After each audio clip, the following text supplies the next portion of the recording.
Hi, and welcome to the show. Subscribe at kevinmd.com/podcast. Today, we welcome back Kim Downey. She's a physician advocate, and once again, she brings together two individuals. We're going to talk about motivational interviewing, gastroenterologist Stephen Pearce, health psychologist Bruce Berger. The Kevin MD article is How Motivational Interviewing Transforms Patient Care and Outcomes. Everybody, welcome to the show. Thank you. Thank you. Thanks, Kevin. All right. So, Kim, as always, my first question always goes to you. What brought everyone together, and what about this topic intrigued you?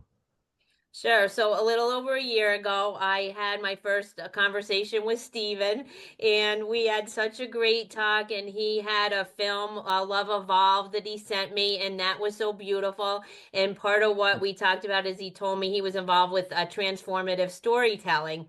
And Bruce and I had been following each other for a while on LinkedIn, and I was excited to finally speak with Bruce. And he told me he's a pioneer in motivational interviewing. So even though they weren't the same thing, they're just such nice guys. I'm like, this would be a great conversation. So I had them on together. And what I really loved is how interested Stephen was in what Bruce had to say. And there was one point I tried to bring it back to Stephen, and he was like almost taken aback. He's like, wait a minute, I'm sitting here saying I can't wait for Bruce to give me more examples because I'm going to go use them in about an hour. Because our conversation, he was at work. We even had to postpone it about 15 minutes. He was in a procedure. And I just loved all of it. It was a great conversation, and I thought more people should know about it. All right. Bruce, you're an expert in motivational interviewing. So just to get everyone on the same page, just give us a definition and some context for our conversation. So let's start. What is motivational interviewing? Well, it's really both a skill set and a way of being with patients. It's patient centered, and it started in substance abuse, and I brought it into healthcare 35, 40 years ago because I thought it's still the most effective intervention for substance abuse, lowest rate of relapse, recidivism. I thought, my goodness, if they could do this with serious substance abuse, can't we apply this to chronic illness, for example? And we started doing that and found that it worked beautifully. And again, it's a patient-centered approach. It's kind of a misnomer because we're not really trying to motivate patients. What we're trying to do is talk to them to begin to understand how motivated are they to take their medicine, to treat their diabetes? What would make them more motivated? What's getting in the way? Really trying to assess where are their gaps in understanding, which often affect their motivation also. So it's really a conversation to explore with a patient their motivations about treating a chronic illness, for example. So, Bruce, in the context of chronic illness, tell us about some of the questions that a clinician would ask that patient in the exam room. I would, for example, I would ask questions like, tell me in your own words what diabetes means to you. Mm-hmm. What's your understanding of what the medicine can do in treating your diabetes? What's your understanding of why the importance of changing your diet, getting more exercise?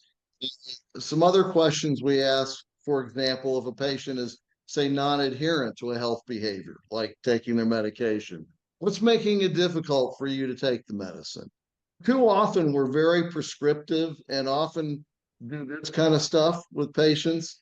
We've gone over this, you need to take the medicine, why aren't you taking it?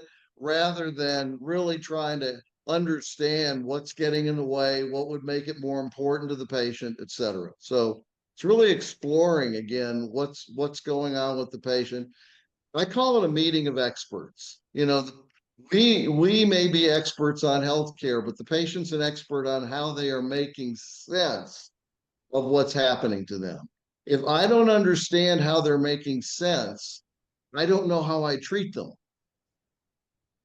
And Bruce, that makes so much sense. It resonates with me whenever I'm seeing a patient in a primary care setting. I always say that patients are going to know their own bodies so much more than I can just meeting them for the first time, or even me seeing them in a chronic setting like that. So and they're gonna know what diabetes means to them in very specific ways. Each patient, that the meaning will be different. Stephen, you're a gastroenterologist. Tell us about how motivational interviewing intersects with what you do every day. I mean, I think that's what I was so fascinated with Bruce, because what he speaks to is so, for me, it's so critical. And you know, Bruce and Kim and I, we have talked about this before, but I wasn't very good at this when I started. You know, I had a lot of trouble with making sure that I was checking the boxes and making sure that everything was, I asked all the questions so that when I walked out of the room, I could tell the attending what was going on. That had nothing to do with connecting with the patient. And as I've progressed in my own career, that connection with the patient is probably the most critical thing. And you know, in my life, I've in my storytelling adventures in making films, I went and I sat in a class for spiritual psychology for 2 years. And a lot of what Bruce speaks to is I identify with it from that class. It's allowing somebody to come to their own realization of what's going on with them, but being, you know, you're kind of co-piloting the direction and where you're going with it, and you're kind of there to be a vessel to help them understand it. That is critical. I mean, that creates that connection between you and the patient, and that, for me, over the years, I found that connection is the most important part to their healing, because there's so much more that comes from that. Stephen, you mentioned that it was a little bit of a transition, kind of going into this new framework of asking patients these questions. And it's not something that we're taught in medical school. We sometimes have to check boxes, and that's all the more important. Certainly in primary care, there's so much pressure on us to check these boxes and ask specific questions. So, Stephen, talk more about that journey that you had, overcoming that difficulty and becoming more motivational in interviewing and building a stronger connection with patients. Talk about that transition. Yeah, it came through failure. That's how it came. Especially when I first got out of fellowship, you know, residency fellowship, you don't I don't know that you really truly know the impact that you're having on people, because you see patients, you don't see patients, they come back. Sometimes you're rotating through with different doctors. But when I got to actually see the impact of what I was doing, and I actually got the messages of, hey, I don't want to come back to you as my doctor. I didn't feel like we had, I think the word they use is personality differences. And I'm like, oh, I'm not sure what that means, but okay. That's painful. That's painful to know that somebody's walking away from you. So this was, you know, that's probably 10 years ago now. But when I went through this psychology course, that's really where I got to something similar to what Bruce is speaking to. And then as Bruce and I have known each other, I've tried to incorporate some of his work, but really truly seeing a human being and bringing the humanity back into the room. I think to me, that's what Bruce's work allows us to do. It's a tool to do that, and gives us information and ways to actually have that be in the room with us. And but yeah, I learned it through failure and the pain of thinking that I was doing a good job from somebody and I wasn't. And being willing to say, okay, that's what can I learn from this? How can I do this better for other people? Kim, you've told in your stories in the past that you've seen many clinicians before, and I'm sure that you've seen a spectrum in terms of how these clinicians ask you questions. So from a patient perspective, Kim, tell us the type of questions that you've been asked that would really motivate you and help you foster that stronger connection with physicians. So tell us some of the questions that they've asked you to foster that connection. Sure. So I'll share one specific story because, as you're right, I've had all kind of experiences, you know, good, bad, and ugly, and I could tell you all the kinds. Maybe you know, where like an example that Steven shared, you know, that wasn't so good. But now the doctors that I have, I could share like so many stories, and it's about like their verbal and nonverbal communication. So just one story that I'll choose to share is my medical oncologist. early on when I was just getting to know him. He walked in the door, he sat on the stool and did some stuff in the computer. And now I noticed like all of these things. And then he went and sat in the most uncomfortable seat in the room, which was the footstool of the plinth.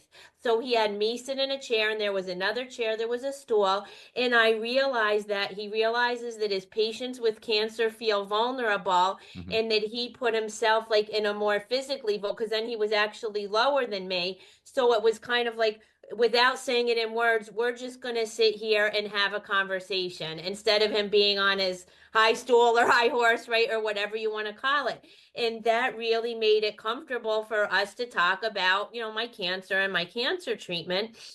And then prior to my most recent surgery a few months ago, I really didn't want to do it. I was terrified of experiencing a complication because I've had one. And again, he wasn't even the surgeon, but he took the time to ask me. He actually said, "What are you most concerned about?" Because in a sense, he should be like, "Well, it's obviously you should do this. It could turn to cancer, but he actually asked me that question. And then that opened up a conversation we otherwise wouldn't have, because it was awkward for me as a patient, even though like when I was a physical therapist, patients could ask me anything and you're like, okay, well, I'm just going to tell you the answer. But if you haven't been in that position as a patient, there's certain questions it's a lot harder to ask and you feel like embarrassed or awkward. But because he asked me that question, I'm like, well, I'm just going to tell him. And then now I know like we can talk about anything. And just a couple things I'll add about him is, he wears fun socks and he has a great sense of humor. And I'll just share one quick example is my cancers, I had to do everything myself. It was during the pandemic. My husband couldn't come with me for anything. But by the time I had the third cancer, they were allowing like one support person. So by then I had seen like 40 doctors. Yeah. So I wanted to bring my husband to the appointment with this medical oncologist. So when he walked in the room, I introduced him to my husband and I said, I just wanted my husband to know that every time I leave the house, I really am going to see a doctor, right? And then, but he looked deadpan at my husband and he goes, I've never seen her before in my life. And that was just like so funny. And we all laughed, and it kind of, broke the ice because I was going to have another surgery and my husband had questions. So that's just like a couple examples of what, one of my doctors did. Bruce, as Stephen and I mentioned, how we interview patients isn't necessarily taught like as we're talking about today. Motivational interviewing isn't necessarily stressed. So share some tips in terms of how clinicians can be better interviewers in the exam room. Well, I would say, if they want, there's certainly books out there on motivational interviewing. I wrote one specifically on motivational interviewing in healthcare. We have an e-learning program now also on motivational interviewing. So there's lots of resources out there if they want to learn more. I think, one of the reasons that I connected so strongly with Stephen is that when I first started talking to Stephen, I learned that I got from him, he uses the word connection. I use the word very similarly. The relationship is everything. You have to be willing to hold the relationship almost as sacred. And once you do that, it's almost like the right kinds of questions start flowing. Can you create, are you willing to create a space where it's safe, for example, for a patient to push back? I've asked clinicians before, well, would you like it if your patients told you they didn't think what you just told them was important? And they looked at me and they'd say, what do you mean? I said, wouldn't you want to know that? Wouldn't you want to know that your patient doesn't really think that high blood pressure is all that important because they feel fine? Because then you have an opportunity to talk to them about that and help them understand how they can feel fine and be at rest. And so it's really creating a space where patients feel safe to have how they sense what's going on validated. And by validated, I don't mean that you agree that high blood pressure is not serious. I mean that you understand why they don't get that it's serious. And let them know that you get it. And Bruce, what do you say to those physicians who always say that we're under so much time pressure? I don't have 10 minutes in the exam room, and sometimes implementing some of these principles is just going to take more time. So, how do you respond to those physicians who say that? My response is twofold. Non-adherence takes far more time. For one, if you're out constantly talking to a patient who's not taking their medicine or engaging in the health behaviors necessary to manage a chronic illness, you're going to be spending a lot of time talking to that patient. Two, the research shows that 3 minutes of motivational interviewing by a skilled practitioner is more effective than anywhere between 7 and 15 minutes of what we typically do. Mm-hmm. Because motivational interviewing, for example, after you talk to the patient about whatever GI problems they may have, if you're Stephen, if you look at that patient and now say, tell me, now that you've heard all this, tell me what your thoughts are. How important is it for you now to change what you're eating so that, then you're going to find out possible things that may get in the way that you'll be able to cut off in the future. So again, people who are really skilled at motivational interviewing really takes less time because you get at the issues of the patient rather than thinking my job is to check, as Stephen said, check every box. So, Stephen, tell us a story about how these motivational interviewing tactics, how have they moved the needle? Is there a particular patient or story that you could share with us? Man, I can't think of a particular story, but the word that Bruce brought up is sacred. Mm-hmm. So the internal dialogue for me walking into the room, this type of idea of motivational interviewing, it shifts your perspective of how you interact with people. And I guess I'm very publicly sharing something very private, but when I walk into the room, when I've decided that this is going to actually be a sacred interaction between the two people, between me and a patient, that really shifts it, because it does really put you into the type of information that Bruce is sharing with us with all the research, and it really becomes the art of medicine is what it becomes. And I think Bruce in this research that he's done, it really nails it. I mean, it really gets to that point. But if you ask me about a particular patient, I can think of thousands where I've had that particular type of interaction. But also, as importantly, I can think of the other thousands that I didn't, and I wasn't in that state of mind. And I think it's really valuable for us to be in that state of mind when we walk into that room, because it's critical. Despite all the time frames and the time constraints and all that stuff, I think Bruce I identify with what he's saying, because when I come in with that state of mind, and certainly it doesn't just start right before I open the door, it starts when I wake up in the morning, that I've decided that I'm going to be really, really, truly be there for these people. This space in the research and the information that Bruce speaks to, I think comes alive in that way, because you're just there for them differently. But I think that also comes from the years and years of doing something over and over and over again. You get these small little differences that you can bring into something that you suddenly realize can have a massive change for your interaction with people. So I just think Bruce's work is critical. Kevin, can I give you one quick example of it? Of course. I was precepting some pharmacy students, all right, really working with them. We had a patient that came in with a prescription. She was newly diagnosed with diabetes. She handed the prescription to the pharmacy student and said, keep this keep this back there for me. I'm not going to get it right now. Pharmacy student said, why not? And she said, well, the doctor said I have, sugar. That was her term. I have sugar, but I feel okay. I'll start using it when I start feeling bad. Now, typical healthcare provider response is to immediately correct her and to say something like, well, no, that's not a good idea. Something I always tell people, if you say a sentence to a patient and you can end it with stupid, you're going down the wrong path. Okay. And so many of our statements we make to patients could be ended with stupid. Okay. You don't need to be doing that. Stupid. Anyway, so what we did is we looked at her and we said, okay, so because you're feeling okay right now, you're thinking you'll get the prescription at the point at which you start feeling bad. So the very first thing we did was we reflected back how she was making sense, right?